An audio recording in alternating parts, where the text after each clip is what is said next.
Amém. Meus irmãos, nós estamos estudando a esperança, uma lição que eu estou chamando de genealogia da esperança, que seria como a história da esperança no Antigo Testamento. Então essa é, acho que a sexta aula que nós estamos fazendo isso. Começamos lá no Éden e vamos até Malaquias. Na aula passada eu falei para vocês, eu fiz um pequeno retorno na história para buscar a teologia dos profetas, olhando os profetas especificamente no que toca à esperança, né?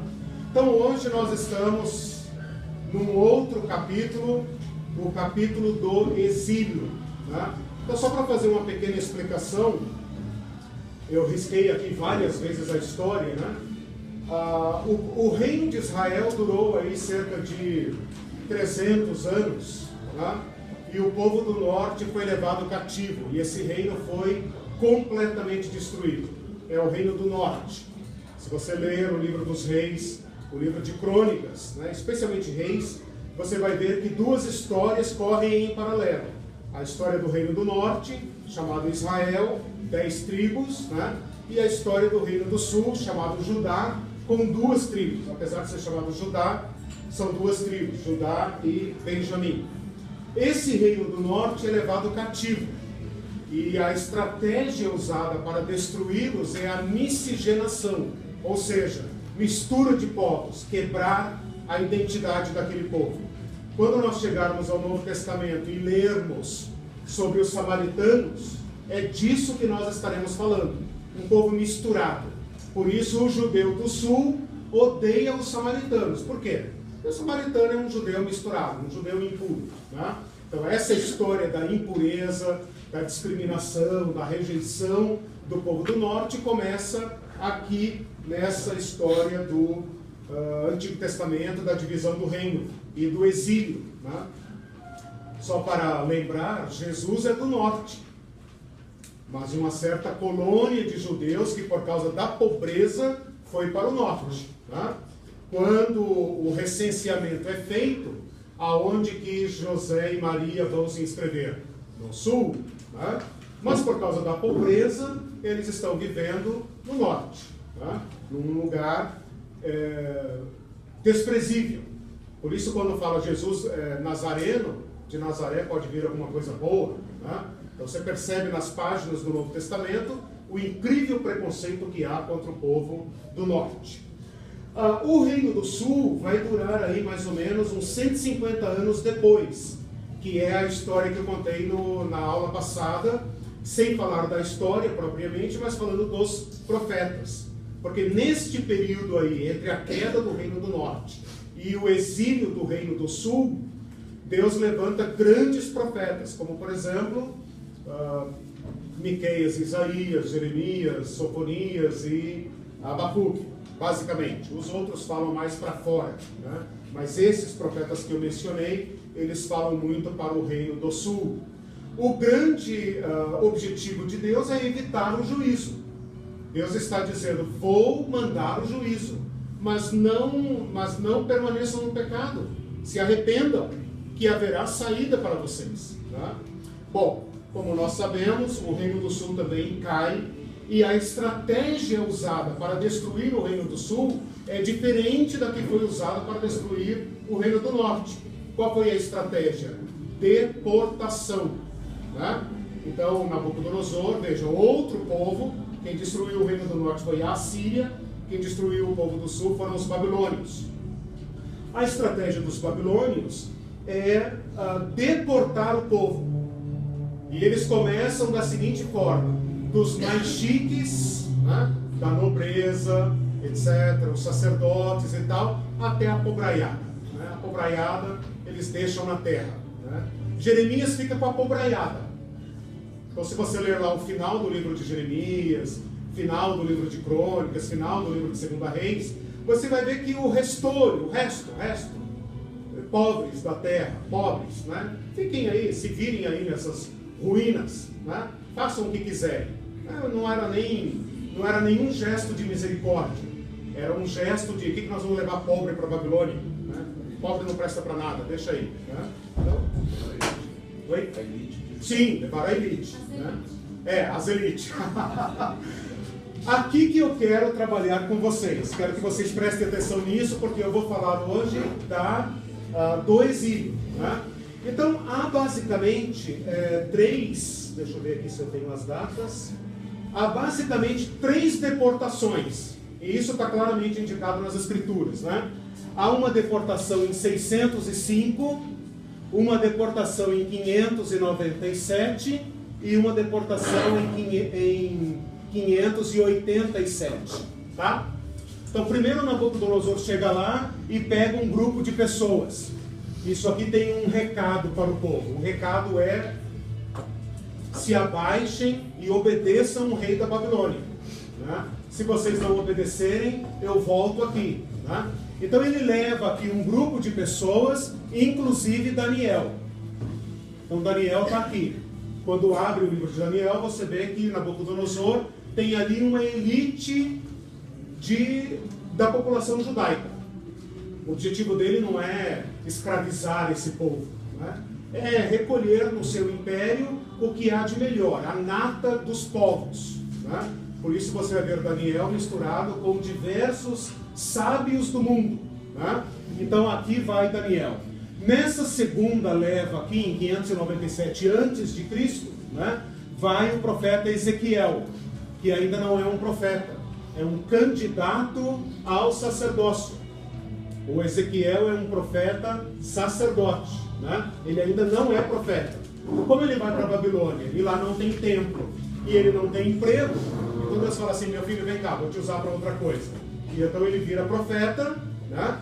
É um sacerdote profeta. Eu falei para vocês que Deus não chama sacerdotes para serem profetas, né? Mas nesse caso aqui ele é um sacerdote acabado.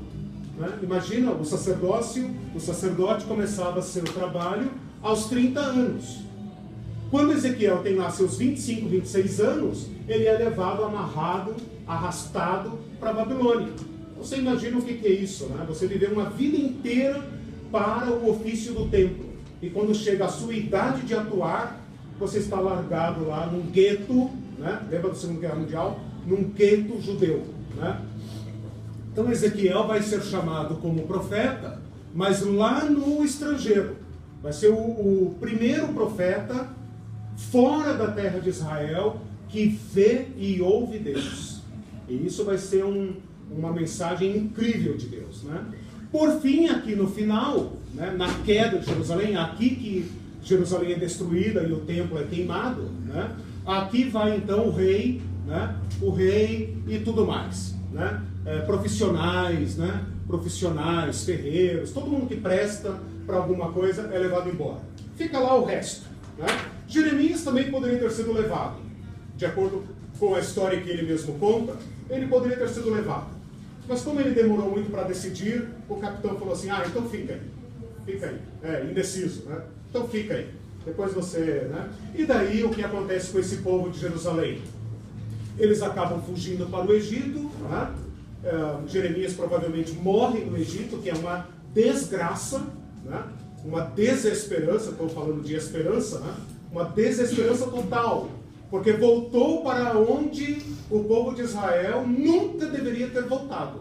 Voltou para a terra do exílio. Então aqui, nessa breve história, nós vemos a destruição total de tudo que se chamava Israel e Judá. O que resta?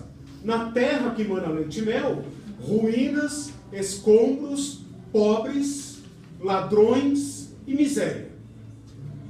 O que restou de Israel e Judá foi para a Babilônia. Está lá vivendo como vassalo, como estrangeiro, como peregrinos, né?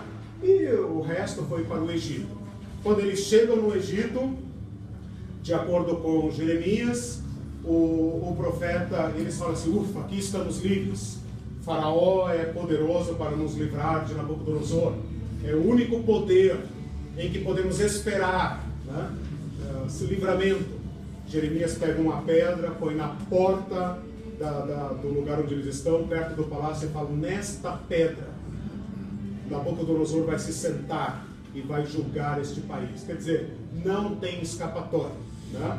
Então, nessa breve história, eu estou levando-os para Babilônia. Quero que vocês sintam esse clima. Eu já falei para vocês experimentarem, né, os escombros de Jerusalém, o cheiro da fumaça, a desgraça, a tragédia, a mortandade, cadáveres e tal, né? E Jeremias ainda falando de esperança.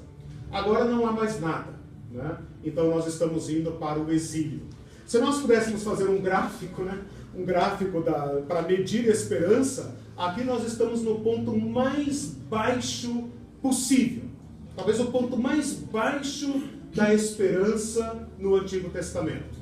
E é aqui que eu quero ver se a esperança sobreviveu, né? Se ela ultrapassou essa tragédia, ou o que aconteceu com o povo de Deus. Deu para entender o cenário? O cenário é exílio, o povo é levado para milhares de quilômetros fora da sua terra, né?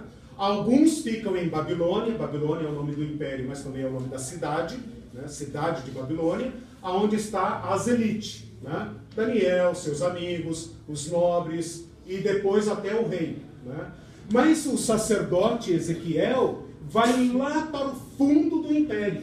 Ele começa o seu livro dizendo assim: lá pelo ano tal, não sei o que, 30º ano, que deve ser a idade dele, nós estávamos junto ao rio Quebar, em Tel Abib, que não tem nada a ver com a Tel Aviv de hoje, né?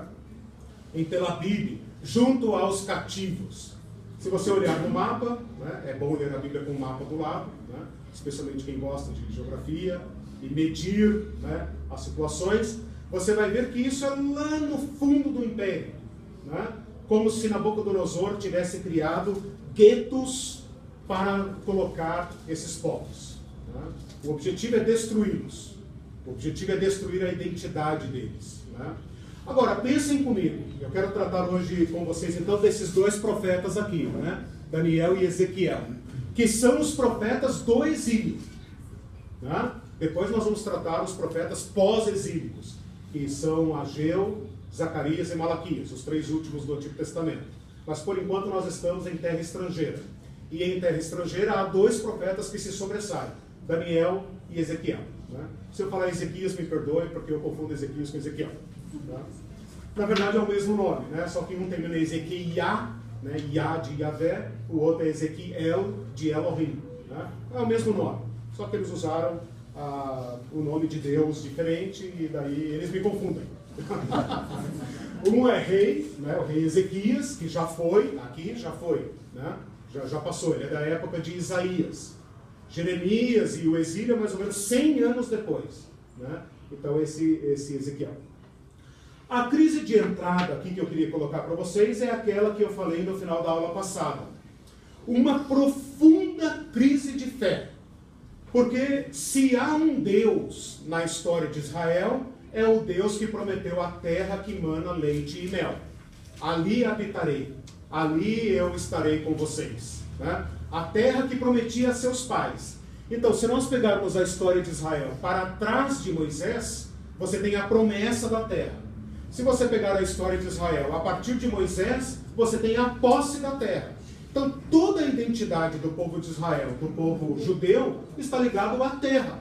Deus é o Deus de Israel, o Deus da terra. Então, toda a fé de Israel está ligada à terra.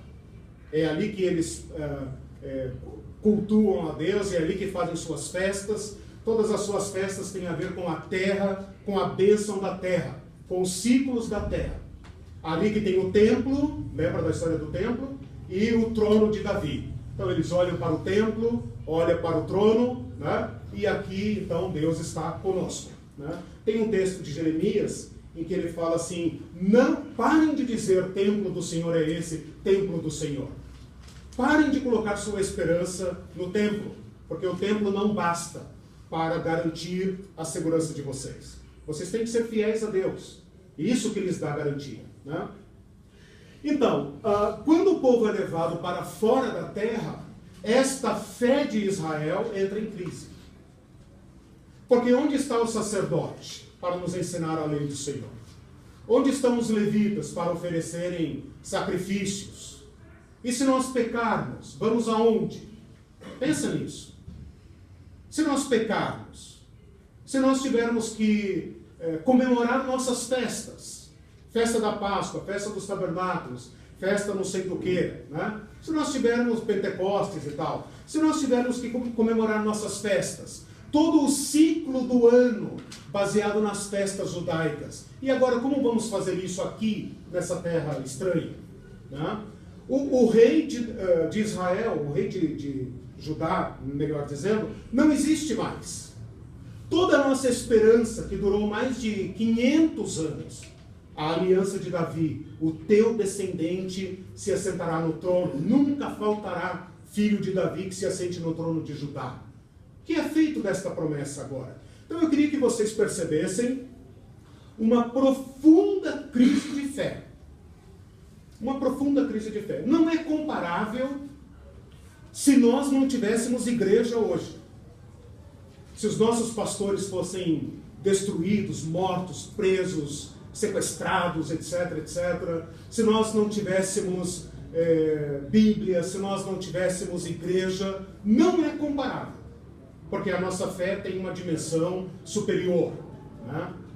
que é absolutamente distinta dessa religião litúrgica formal. Né? Claro, se a nossa religião também se tornar litúrgica e formal, né, nós vamos para o vinagre do mesmo jeito. Né? Mas o cristianismo tem uma dimensão superior a essa religião do Antigo Testamento. Então eu queria que você sentisse o clima, sentisse o drama, de não ter como expressar sua fé. A terra que seu Deus te deu está em escombros e está escravizada por um povo pagão. Pior do que isso ainda, eu já indiquei isso na aula passada, pior do que isso ainda, nosso Deus perdeu. Isso é inevitável, é um pensamento lógico. E, olha só, Yahvé é o Senhor dos exércitos. Não é esse o nome dele no Antigo Testamento? O Senhor das hostes. É o Senhor que peleja nossas batalhas. É o Senhor que guerreia por nós. É o Senhor que vai adiante de nós. Isso está em toda a literatura do Antigo Testamento. E agora o povo de Deus está sendo arrastado e levado cativo para o estrangeiro. Vamos pedir socorro ao rei. O rei também está entre os cativos. Vamos pedir socorro ao sacerdote. Também está entre os cativos. Vamos pedir socorro aos levitas. Eles não têm o que fazer. Nós estamos numa terra estranha. Nós não sabemos servir a Deus numa terra estranha. Então, nosso Deus perdeu. Esta crise é profunda. Esta crise é profunda. Porque agora nós vamos para a Babilônia com seus deuses. Os deuses que venceram. Lá haverá sacrifícios para eles. Eles, os deuses de Babilônia, é que dominam essa terra. Eles que regulam plantação, eles que regulam a criação de gado, eles que regulam o comércio. Como nós poderemos invocar o nome do Senhor, do nosso Deus, numa terra estranha? Como poderemos cultuar a Ele? Como poderemos cantar a Ele? Lembra que eu li o Salmo 137? Que os estrangeiros, os babilônios, diziam: "Oh, judeusada, cantem aí um daqueles hinos bonitos lá." E eles falam: Como poderíamos pronunciar o nome do Senhor em terra estranha? Como poderíamos? Então, por isso eu falei, esse é a mais grave crise de fé. Sentiu o drama? Sentiu isso? A possibilidade de o seu Deus não ser aquilo que nós esperávamos. Né? O nosso Deus perdeu. Perdeu para os deuses da Babilônia. Né? Como falar de Deus? Como guardar a fé? Como guardar a esperança dos nossos pais se o nosso Deus fracassou? Essa é a lógica do tempo. Toda guerra é uma guerra de deuses. Todo rei é um filho de deuses.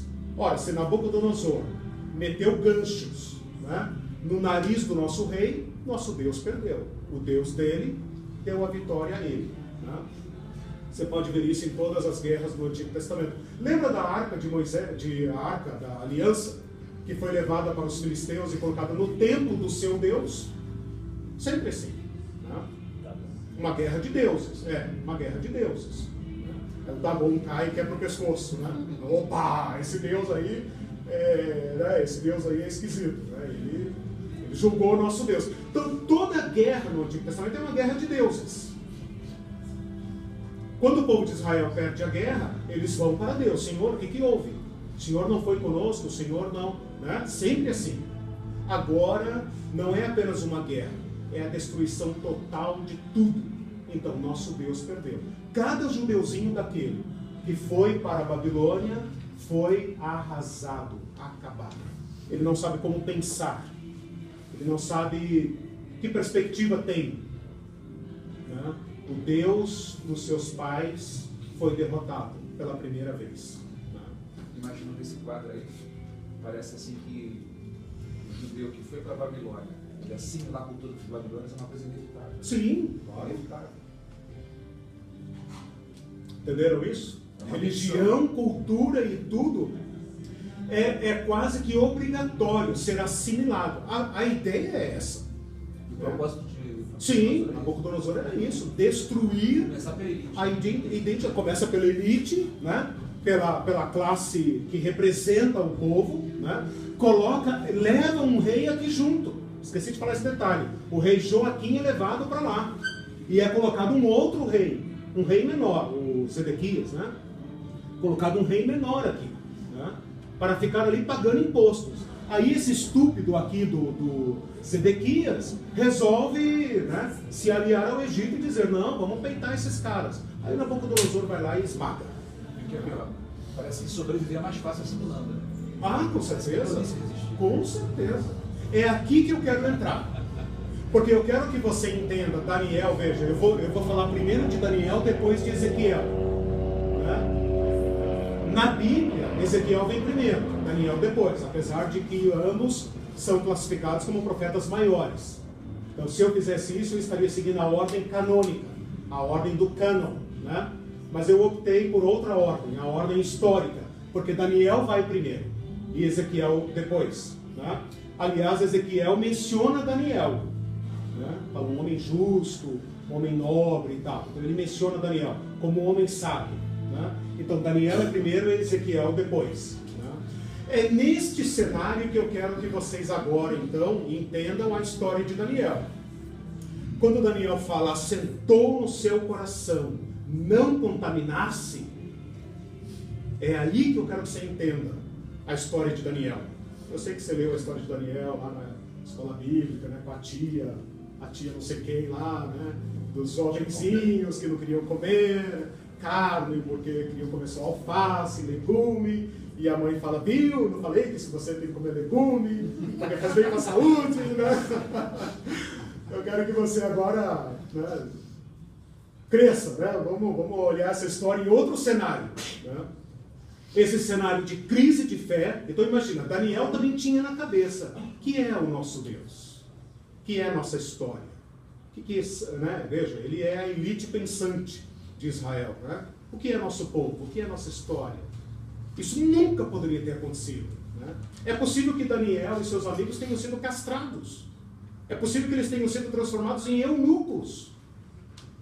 Quer dizer, é a mais baixa situação para o povo de Deus.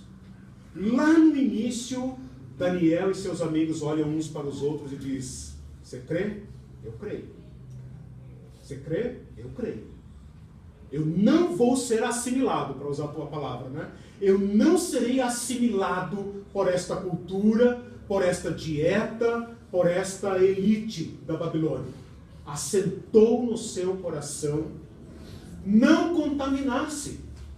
É a mais resoluta resistência.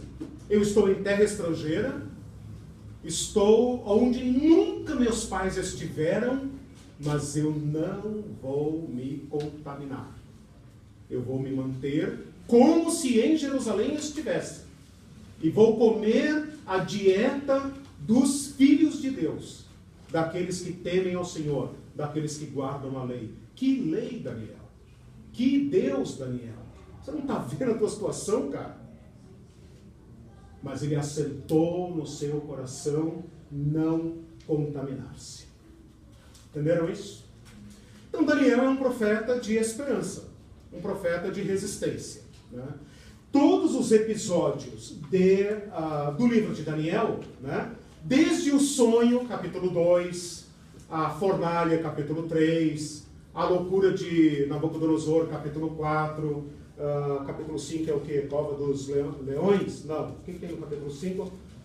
O Belsazar, né? A festa de Belsazar, né? A festa do rei Belsazar, que de novo Daniel vai lá. E capítulo 6, a história da cova dos leões, né? Então, a parte histórica do livro de Daniel tem 6 capítulos. A parte profética, 6 capítulos. 6 mais 6, 12. Né? Os 12 capítulos do livro de Daniel. Dividido claramente em 2 partes. Os primeiros 6 capítulos, história, e a segunda parte, profética. Claramente distinguido, né? Claramente dividido. Todos esses episódios de Daniel devem ter acontecido numa faixa de tempo de 50, 60 anos, né? Ou mais. Porque esse período aqui vai até 538. O livro de Daniel, ele foi levado em 605, logo ali no primeiro capítulo, versículo 21, o último versículo, fala assim: Daniel continuou até o primeiro ano do rei Ciro. O primeiro ano do rei Ciro é 538. Quanto que dá aqui? 62, né? 62 mais 5. Então, 67, né? 67? Então tá bom. Mas vamos colocar aí, olha só, vamos colocar aí 70 anos, vamos arredondar a conta. Né? Vamos tirar aí umas diferencinhas e tal, né? Calendário, ano lunar, ano não sei o quê, ano bissexto, né?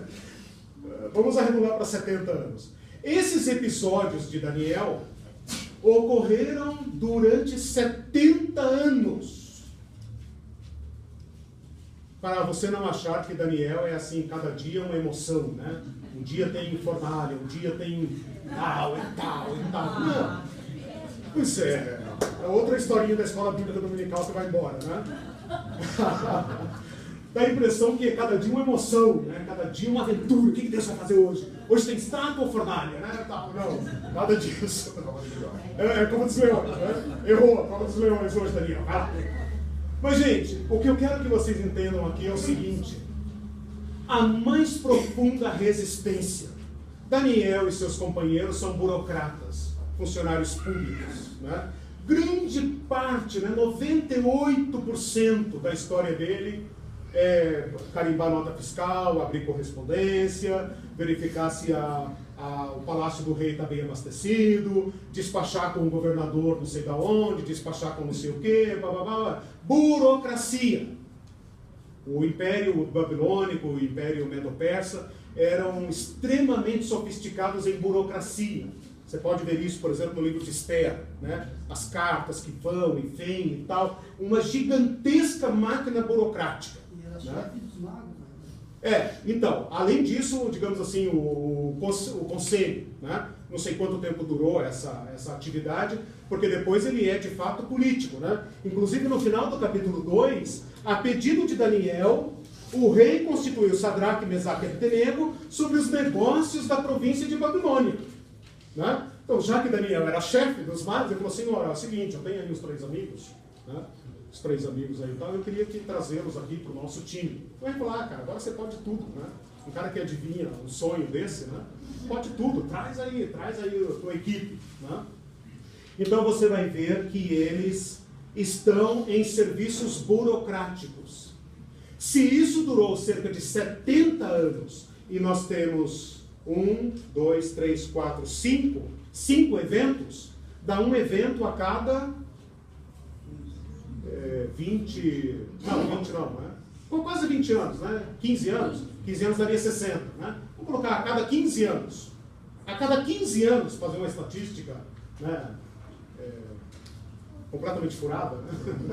Mas vamos dizer assim, que a cada 15 anos, uma grande ação de Deus, né?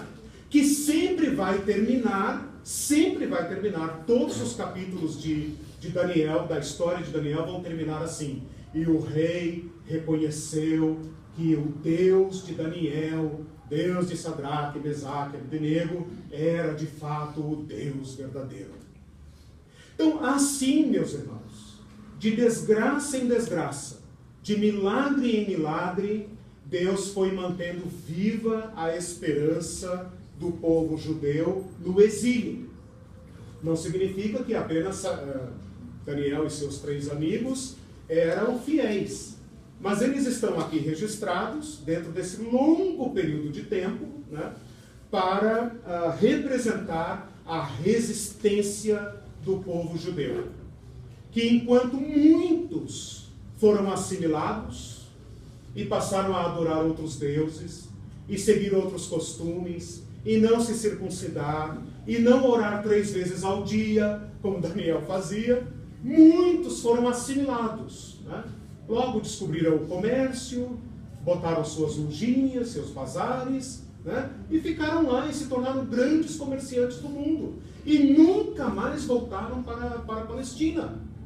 Mas Daniel, Sadraque, Mesaque, Abdenego, Esdras, Ezequiel, né? E alguns milhares do povo de Deus agarrou-se à esperança e disse: não serviremos aos teus deuses. Lembra da história da estátua? Todos os povos vão adorar ao Deus que fiz, a minha própria estátua. Por que minha estátua? Porque meu Deus venceu. É justo que vocês se prostrem e adorem. E aqueles 3 judeuzinhos, né, ficam assim, em pé. Não serviremos. E o rei fica furioso da vida e diz: quem vocês pensam que são? Vocês são escravos, seu Deus perdeu. E a resposta deles é magnífica, né? Magnífica, que a gente precisa recuperar essa valentia dos 3, né? Olha o versículo 16. O rei dá uma segunda chance para eles. Vocês estão dispostos a mandar tocar a banda de novo, né? Vou mandar tocar de novo, né? Vocês estão dispostos e tal. E olha o final do versículo 15. E quem é o Deus, aqui na minha Bíblia com letra minúscula, claro, né? Quem é o Deus que vos poderá livrar das minhas mãos? Agora leiam isso dentro daquele cenário que eu coloquei. Meu Deus venceu o seu Deus. Em nome de quem você está me desafiando? Olha a resposta dos Sadraque, Mesaque e Abdenego. Nomes de deuses, certo? Os nomes deles é Misael, Azarias e Ananias, né? Nome dos deuses. Olha a assimilação, né? Deuses babilônicos, né? Sadraque, Mesaque e Abdenego. Todos eles, né, são nome de deuses. Ó Nabucodonosor, quanto a isto não necessitamos te responder. Se o nosso Deus, letra maiúscula, se o nosso Deus, a quem servimos, quer livrar-nos, ele nos livrará da fornalha de fogo ardente e das tuas mãos, ó rei. Se não, fique sabendo, ó rei, que não serviremos os teus deuses, nem adoraremos a imagem de ouro que levantaste. Então Nabucodonosor ficou furioso e mandou aquecer 7 vezes mais, etc., de modo que até os agentes funerários foram mortos ao tentar jogá-los lá dentro. E aí o rei fica extremamente espantado quando ele fala assim, versículo 24: não lançamos nós 3 homens atados dentro do fogo? Responderam ao rei: é verdade, ó rei. Ele pensou: vai que algum dos meus servos caiu lá dentro, não é? E eram 3, agora são 4. Versículo 25: tornou ele e disse: eu, porém, vejo 4 homens soltos, que andam passeando dentro do fogo sem nenhum dano, e o aspecto do quarto é semelhante a um filho dos deuses. Ele não sabia falar Deus, né? Porque Deus era desconhecido para ele. Ele falou deuses, filho dos deuses. Então Nabucodonosor manda tirar os meninos e tal, E lá no versículo 28, e disse: bendito seja o Deus de Sadraque, Mesaque e Abdenego, que enviou seu anjo e livrou seus servos que confiaram nele, pois não quiseram cumprir a palavra do rei, preferindo entregar seus corpos a servirem e adorarem a qualquer outro Deus, senão o seu Deus. Portanto, faço um decreto, pelo qual todo povo, nação e língua que disser blasfêmia contra o Deus de Sadraque, Mesaque e Abdenego seja despedaçado e suas casas sejam feitas em monturo, porque não há outro Deus que possa livrar como ele. Então o rei fez prosperar, etc, etc. Todas as histórias de Daniel vão terminar assim, certo? Vocês conhecem a história de Daniel, né? O objetivo aqui dessa minha fala, já vou dar uma parada, é a seguinte: coloquei a crise de fé, né? E demonstrei como que o livro, as histórias, os eventos de Daniel representam uma reinterpretação da fé judaica. Eles conseguem manter a fé sem templo e sem rei. Como que Daniel, Sadraque, Mesaque e Abdenego e mais alguns milhares de judeus foram capazes de se manter íntegros, fiéis a Deus, sem templo, sem o filho de Davi, sem Jerusalém, sem a terra que mana leite e mel? De onde eles tiraram elementos para manter a fé, continuar orando 3 vezes ao dia, de manhã, de tarde e de noite, voltado para Jerusalém, símbolo da presença de Deus? De onde eles tiraram isso? De onde renasceu a esperança em Deus para continuarem sendo fiéis? A fidelidade é uma resposta à promessa de Deus. A fidelidade é filha da esperança, né? Vocês mesmos disseram isso, né? Qual a relação entre fé e esperança? A esperança só pode brotar onde há fé em Deus. Mas como foi que eles conseguiram fazer esta virada teológica? Como foi que eles conseguiram reinventar a fé? Uma fé sem templo, sem trono, sem cidade e sem terra. Não sem terra como o MST, sem terra porque estão fora da sua terra, né? Diga. Só um questionamento, uma reflexão. A gente não poderia dizer que ele foi um pouco radical na sua escolha? Se a gente pensar, por exemplo, não no judeu, mas, por exemplo, eu lembrei disso aqui, Naamã, que praticamente se converteu, reconheceu quando foi curado, Deus verdadeiro, e daí ele disse que ia levar um pouco de terra e para Deus perdoar quando ele tivesse que entrar no templo e tal, né? Ele podia também ter levado, talvez não tivesse conhecimento, não sei, as últimas consequências, do tipo, não vou entrar no templo mais. Daniel não poderia falar assim: olha, Deus, o senhor sabe que a gente não reconhece que ele não é o Deus verdadeiro, mas é uma situação de vida ou morte. Então, não podia um pouco... Dá um jeitinho, né? Relativizar isso. Isso é um extremismo. E hoje a gente vê muitos cristãos agindo ou mais equilibrado, mas uma postura assim, semelhante à de Daniel, e é muito criticado, que é radical. Sendo assimilados, né? Lutando contra a assimilação. Então, até que ponto a gente deve ser radical hoje e até que ponto não deve? O caso de Naamã é o inverso, né? Porque ele é um ímpio, né? Um pagão, para usar nosso vocabulário, né? Aderindo a um novo Deus, né? No caso do povo judeu aqui, eu acho que é uma questão de se contrapor a uma gravíssima crise, né? Então, a crise é muito grave, né? E não seria possível, talvez para eles mesmos, não seria possível para eles um meio termo. É claro que eles viveram 70 anos nessa situação. E é claro que eles tiveram algum tipo de assimilação. É impossível você viver num ambiente, né, sem assimilar traços desse ambiente, né? Porque nós vamos ver que o judeu que volta para a Palestina, na próxima aula, né, ele é um judeu diferente. Ele é um judeu diferente. Para o bem e para o mal. para o bem, no sentido de que, pela primeira vez na história, será curado da idolatria. Não há registros de idolatria na terra de Israel após o exílio. Então é como se Deus tivesse dado neles um antivírus, né? Eles conviveram tanto com idolatria que eles foram obrigados a descobrir o seu Deus, né? Então, assim, uma situação radical que talvez também exigiu uma reação radical, né? Porque é tão sério que a gente lê, parece realmente conto de carochinha, a pessoa saber que vai para uma coisa quente, que não tem chance, que vai ser ali. E aí dizer assim, não, se Deus quiser livrar, ou seja, bem diferente das nossas declarações de fé hoje também, né?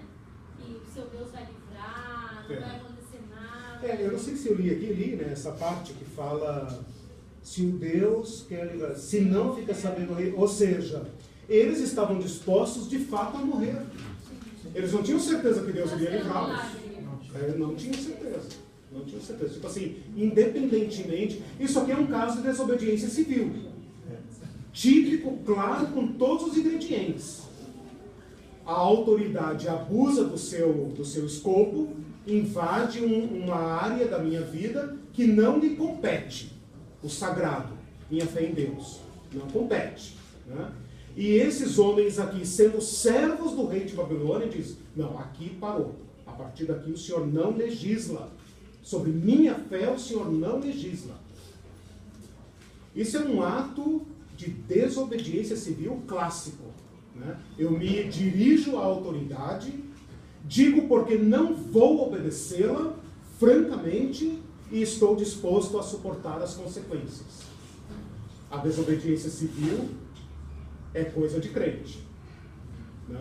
E nós temos que estar preparados para, se for necessário, ter que retomá-la, né? A gente pode estudar isso em outra aula.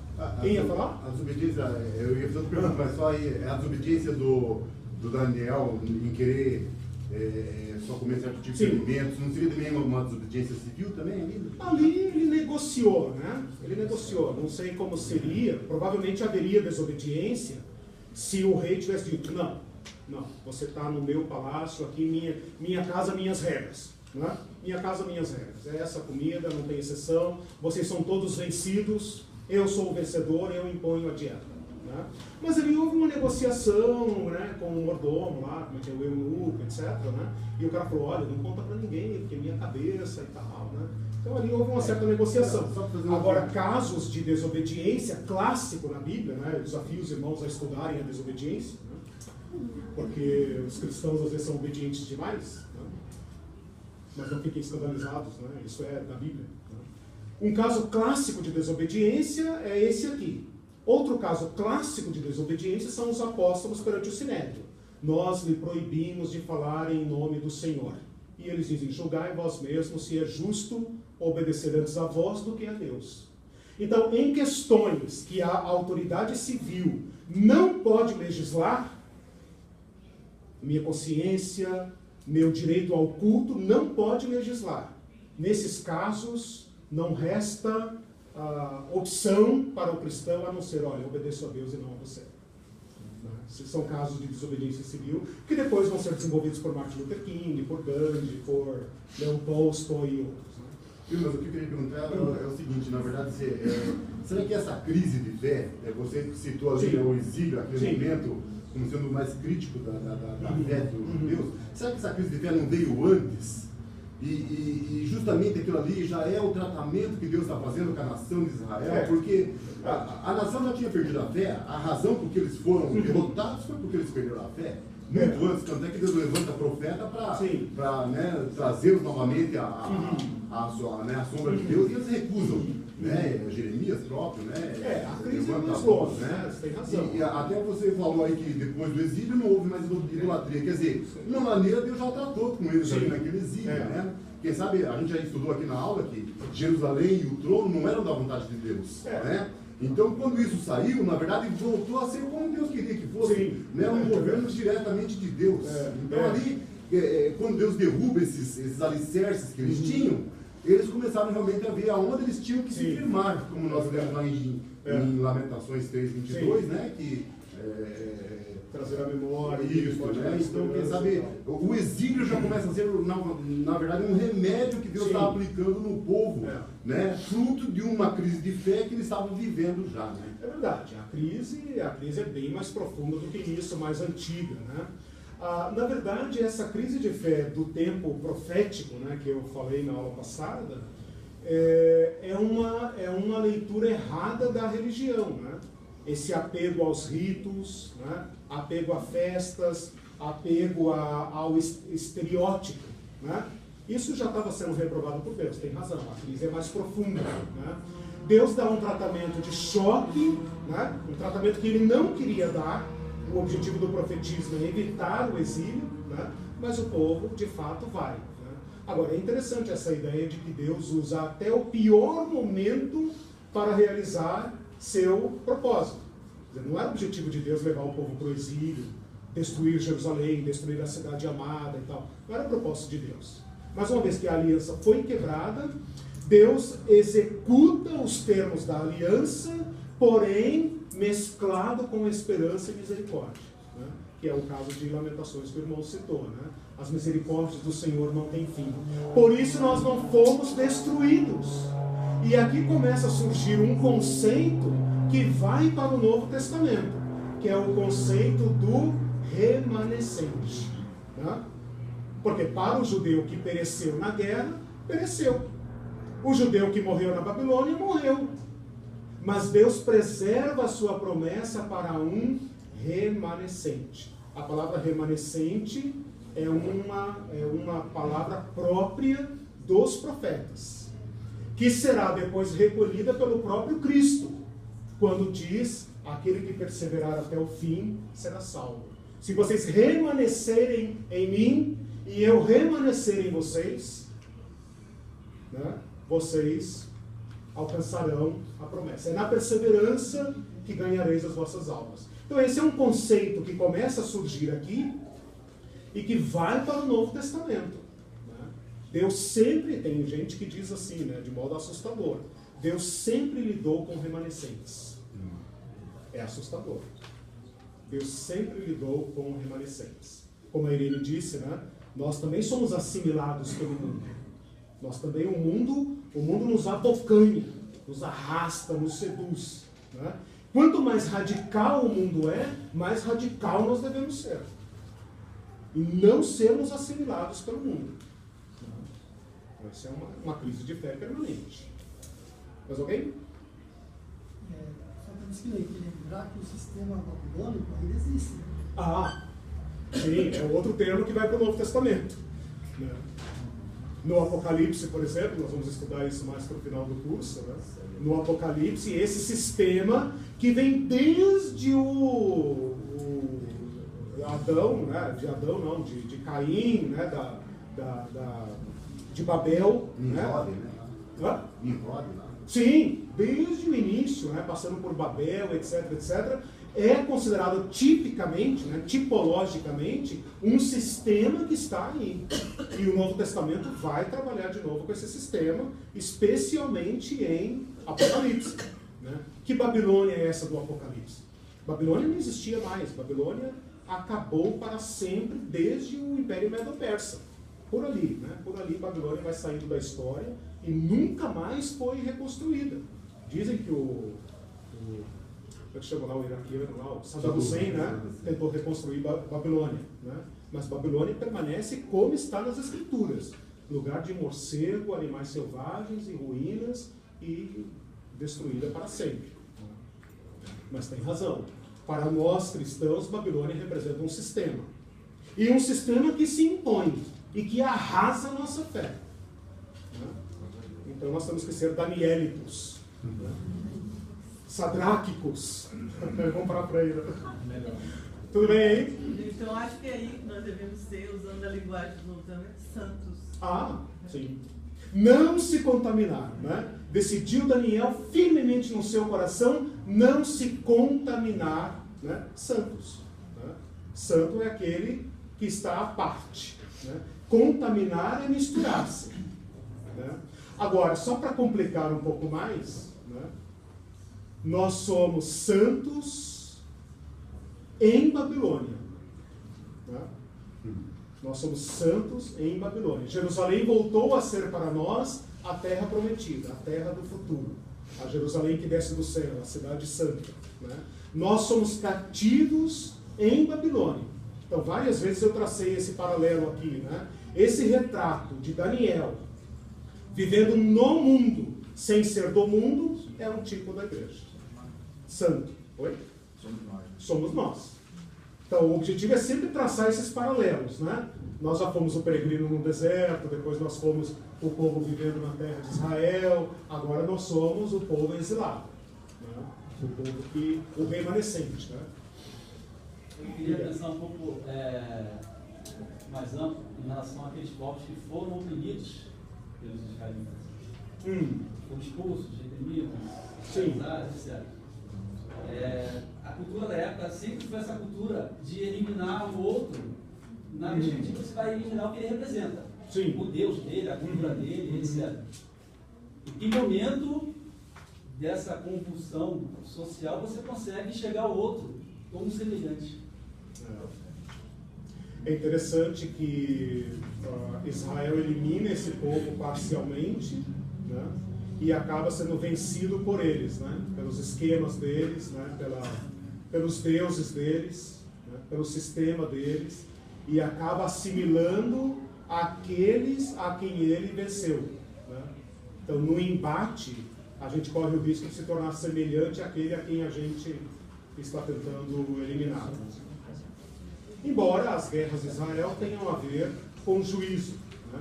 Um tipo de juízo divino sobre aqueles povos. Exato. Era a ordem de Deus. E também Nabucodonosor, né? Também Nabucodonosor, de instrumento de Deus para o juízo. Essa é a leitura que as Escrituras fazem dessas guerras, né? Tanto da guerra de Israel contra os cananeus, como da guerra da Assíria e de Babilônia, né? O próprio Ciro, né? O próprio Ciro é um escândalo, mas Ciro chega ao ponto de ser chamado o ungido, o Machia, né? É um ponto assim assustador da profecia, né? Deixe-me ir para Ezequiel rapidamente. Ezequiel, uma coisa ainda interessante que eu tenho que falar sobre Daniel. No capítulo 9, eu não falei da parte profética, mas no capítulo 9, Daniel está estudando Jeremias. Isso é muito bonito, né? Capítulo 9 de Daniel, ele está estudando Jeremias.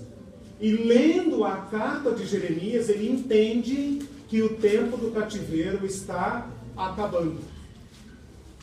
E ao fazer isso, ao descobrir isso, ele poderia ter ficado tranquilo. Tipo assim, pessoal, faz as malinhas aí que, está escrito aqui que nós vamos. Ao contrário disso, ele se põe a orar, jejuar e confessar. É uma reação muito interessante de Daniel, que nos ensina alguma coisa, né? Eu acredito que se eu estivesse no lugar dele, tivesse achado uma carta dizendo, olha, agora em 2016, 17, né, Deus vai fazer isso, aquilo e aquilo, eu não ia orar por isso, eu iria sair correndo, pregando e fazendo, né, conferências remuneradas. Odeio isso. Mas Daniel toma uma atitude interessante, ele vai orar, interceder e clamar, para que Deus cumpra o que já estava prometido. Aqui tem alguma coisa para a gente aprender, né? Que nós devemos orar sobre promessas. E dali 70, 60 anos depois, ele lê as Escrituras e das Escrituras recobre a esperança e ao invés de afrouxar, pelo contrário, se torna mais aguerrido ainda, em cima da esperança. Quer dizer, Daniel viveu até seus 80 e não sei quantos anos, não voltou para a terra prometida, a terra de Canaã, mas deve ter feito um intenso papel na corte de Ciro, e Ciro é aquele que vai assinar o decreto, né? 2 Crônicas, capítulo 36, último versículo, e Esdras, capítulo 1, primeiro versículo, que vai dizer, no ano tal, primeiro ano do rei Ciro, expediu ele um decreto autorizando os judeus a voltarem para sua casa. Será que Daniel não está por trás? O Daniel fica até o primeiro ano do rei Ciro. No primeiro ano do rei Ciro, ele expede um decreto autorizando os judeus a voltarem para casa. Será que a esperança de Daniel, a leitura profética de Daniel, a atuação de Daniel não está por trás desse decreto? Bom, tudo bem. Pode ser, né? Pode ser. Queria voltar então agora para Ezequiel, né? Que é levado então aqui na segunda deportação, destacar aqui apenas alguns trechos do livro dele, né? Porque eu quero terminar essa matéria com vocês, depois eu vou passar essas folhinhas para vocês, né? Um episódio que está... Deixa eu ver se acho que a minha bateria acabou. Eu acho que... Peraí. Se eu não conseguir aqui agora, capítulo 10. Capítulo 10 e capítulo 43. Agora pode acabar. Capítulo 10. No capítulo 10, versículo 5 a 18... ele vê, vou ler só o versículo 18, né? Capítulo 10, versículo 18. Então saiu a glória do Senhor da entrada da casa e pairou sobre os querubins e foi embora. Então aqui Jerusalém ainda não foi destruída, Jerusalém é destruída aqui, né?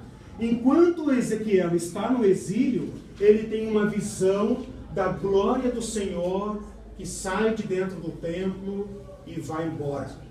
Então, essa figura dramática, terrível, de que o Senhor nos deixou, o Senhor entregou Jerusalém à destruição. Né? Isso foi embora da tua versão, né? Não, ali é que eu estou resumindo, mas do versículo 5 ao 18, narra essa ida embora.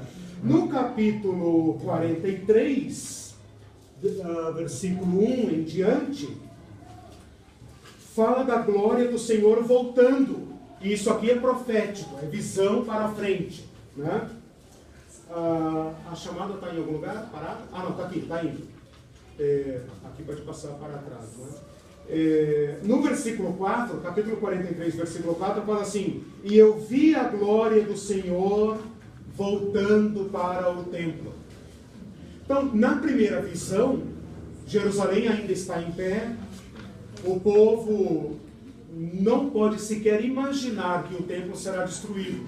Mas Ezequiel, lá no exílio, vê a glória de Deus, aquela mesma glória que havia descido sobre o templo de Salomão, retirando-se e indo embora, indo para o deserto. E Ezequiel sabe que agora Jerusalém vai cair e que o templo está entregue na mão do inimigo. Tá? No capítulo 43, ele tem uma visão do futuro. Ele tem uma visão, o templo já caiu, esse povo aqui já foi para lá, né? Lá mais na frente, o ministério de Ezequiel dura até 570. Então 587, né? Aqui eu coloquei 538, aqui 570. Né? Então cerca de 27 anos dura o ministério de Ezequiel. Lá no futuro, lá na sua velhice, ele tem uma visão de um novo templo. O pessoal deve achar que ele está louco. Né? A visão de um novo templo. E no versículo 4 fala assim: e a glória do Senhor entrou no templo pela porta do Oriente. Então, lá do exílio,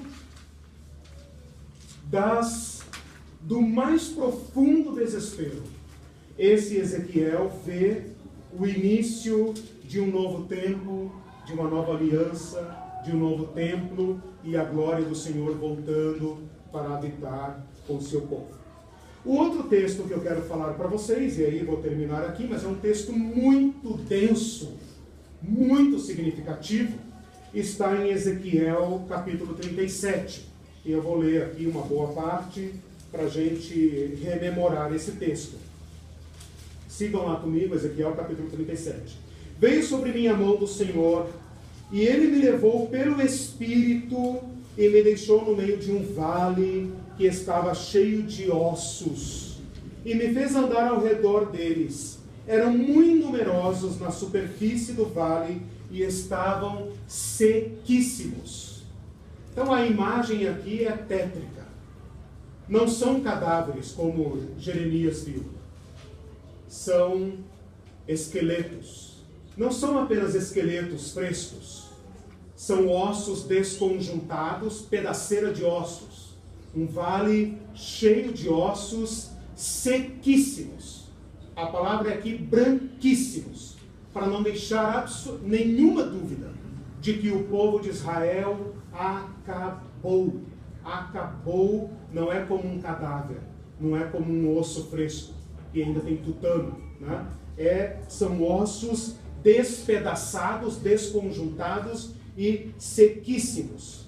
Então me perguntou: filho do homem, acaso poderão reviver estes ossos? E o profeta disse: Senhor, tu sabes, né? Eu não vou. Que pergunta mais estranha, né? Acaso poderão reviver esses ossos? Ó Senhor, tu sabes, tipo assim, não me comprometa, né? Eu não vou responder uma dessa. Deve ser pegadinha isso. Né? Disse-lhe: profetiza estes ossos e diz-lhes: ossos secos, ouçam a palavra do Senhor. Assim diz o Senhor Deus a estes ossos: eis que farei entrar o Espírito em vós e vivereis. Porei tendões sobre vós, farei crescer carne sobre vós. Sobre vós estenderei pele, e porei em vós o Espírito, e vivereis, e sabereis que eu sou o Senhor. Então Ezequiel profetizou, segundo lhe fora ordenado. Enquanto eu profetizava, houve um estrondo, e barulho de ossos que batiam contra ossos, e se ajuntavam cada osso ao seu osso. Que cena, né? Pedaceira de ossos, um vale de ossos, como se tivesse havido ali uma guerra muitos anos atrás.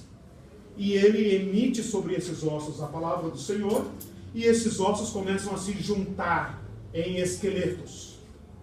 Olhei, e eis que havia tendões sobre eles. Não apenas se juntaram como esqueletos, mas começou a crescer carne sobre eles. E eles se tornaram como corpos. Cresceram as carnes e se estendeu a pele sobre eles, mas não havia neles o Espírito. Então ele me disse: profetiza ao Espírito, profetiza ao Filho do Homem e diz-lhe: assim diz o Senhor Deus, vem dos 4 ventos, ó Espírito, e assopra sobre esses mortos, para que vivam. Profetizei como ele me ordenara, e o Espírito entrou neles, e viveram, e se puseram em pé um exército sobremodo numeroso. Uma cena dramaticíssima, né? Um vale de ossos desconjuntados, sequíssimos. O profeta lança sobre eles a palavra do Senhor. Eles se ajuntam de novo em esqueletos ordenados, né? Não tem pé no lugar do braço, nem vice-versa, né? Eles se ajuntam e começa a crescer tendões sobre eles, depois a carne, depois a pele. Que dá uma noção muito interessante de anatomia, né? Um conhecimento muito interessante. Mas eles não vivem. Que adianta ter carne, etc., e estão mortos. Então ele fala: mande vir sobre eles o Espírito, o hálito, o sopro de Deus. Assim como Adão, né, soprou-lhe nas narinas. Venham a esse vento. E veio o vento, e eles viveram, e se colocaram em pé, um exército sobremodo numeroso. Então ele me disse: filho do homem, esses ossos são toda a casa de Israel. Eis que dizem: os nossos ossos se secaram, e pereceu a nossa esperança. Estamos de todo exterminados. Era assim que o povo de Israel via a si mesmo. Tudo que éramos, tudo que sonhamos, tudo em que cremos, tudo está desconjuntado, morto, impossível de se reorganizar. Assim é a casa de Israel. Estamos de todo exterminados e pereceu a nossa esperança. Portanto, profetiza e diz-lhes: assim diz o Senhor Deus: eis que abrirei as vossas sepulturas, e vos farei sair delas, ó povo meu, e vos trarei a terra de Israel. Sabereis que eu sou o Senhor, quando eu abrir as vossas sepulturas, e vos fazer sair delas, ó povo meu. Porém em vós o meu espírito, e vivereis, e vos estabelecerei na vossa própria terra. Então sabereis que eu, o Senhor, disse isto, e o fiz, diz o Senhor. Então esse é um retrato, né? Claro que o livro de Ezequiel, nós voltaremos a ele depois, quando falarmos da escatologia do Antigo Testamento, né? Mas apenas esses dois quadros que eu apresentei para vocês, né? Um da glória indo embora, e de fato foi, né? E depois a glória de Deus voltando para o remanescente, né? E esta visão de Ezequiel que define muito claramente a situação do povo e o ressurgimento da esperança, ainda que a esperança esteja morta. Não apenas morta, desconjuntada e sequíssima sob a palavra do Senhor. Aqui tem uma noção de fé profunda, sob a palavra do Senhor, ela pode reviver. Essa é a ideia aqui de Ezequiel.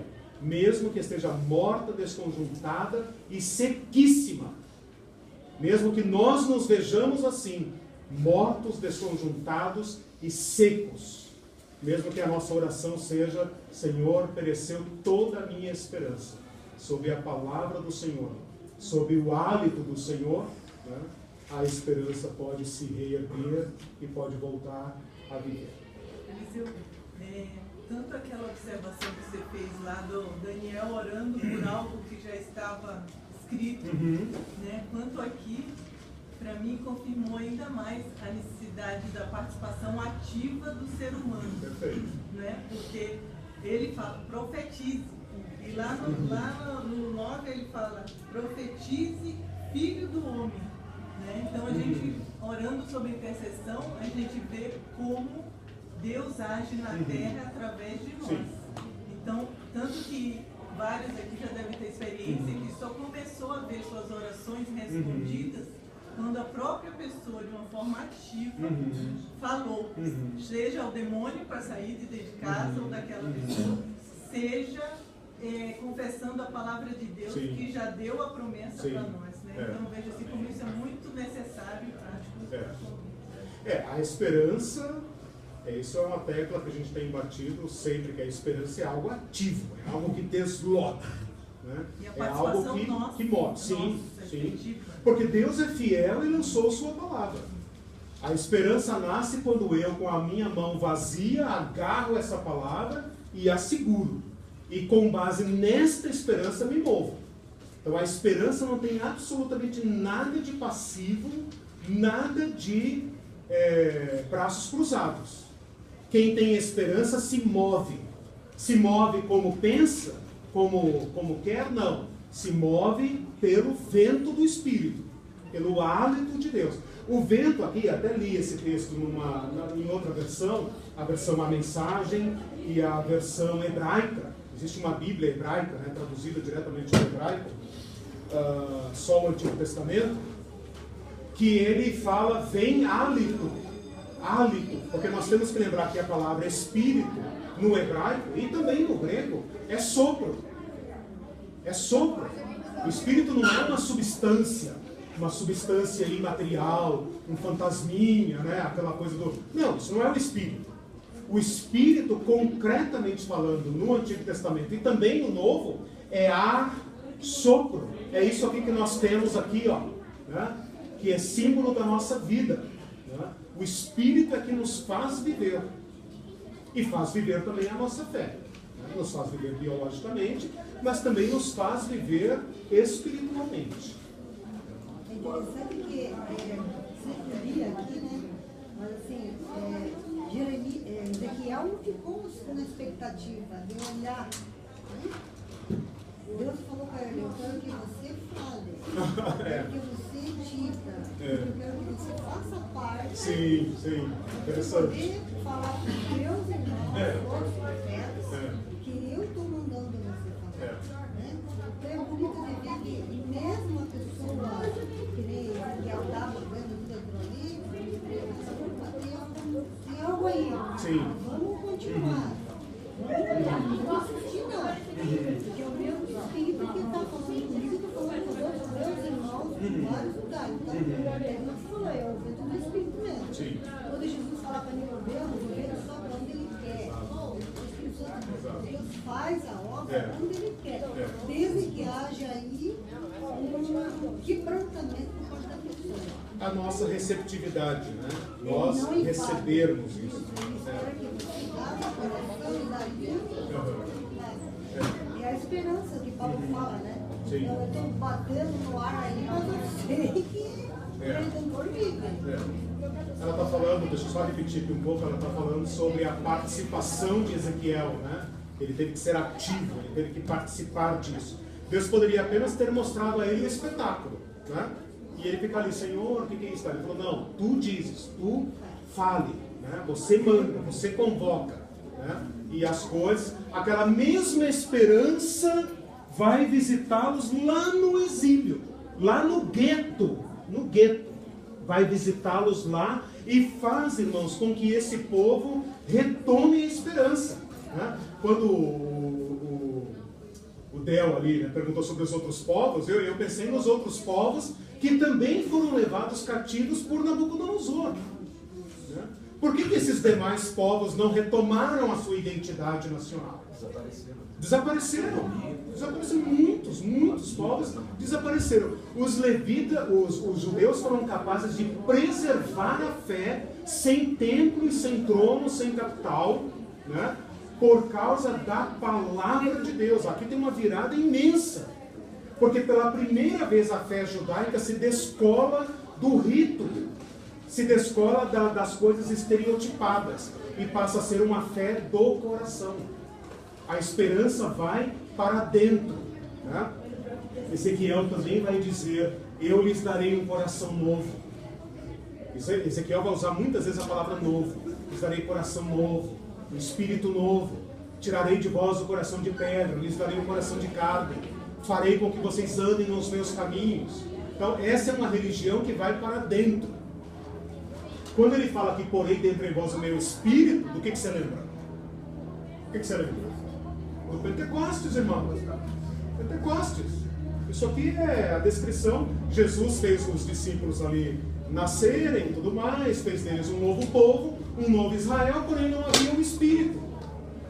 Então, Jesus vai, né, e o povo ora ali os 10 dias e tal, e vem sobre eles o espírito, e eles vivem. Então, nós somos esse povo que se põe de pé. Nós somos o povo que tem o Espírito de Deus. E andamos por fé. Por isso que eu falei que o cristianismo não será destruído se não houver pastor, igreja, coral, banda, EBF, sei lá o quê. Não será destruído. Por quê? Porque é uma religião de dentro. Se não for de dentro, vá para o Antigo Testamento. Irmãos, era essa a minha tarefa hoje.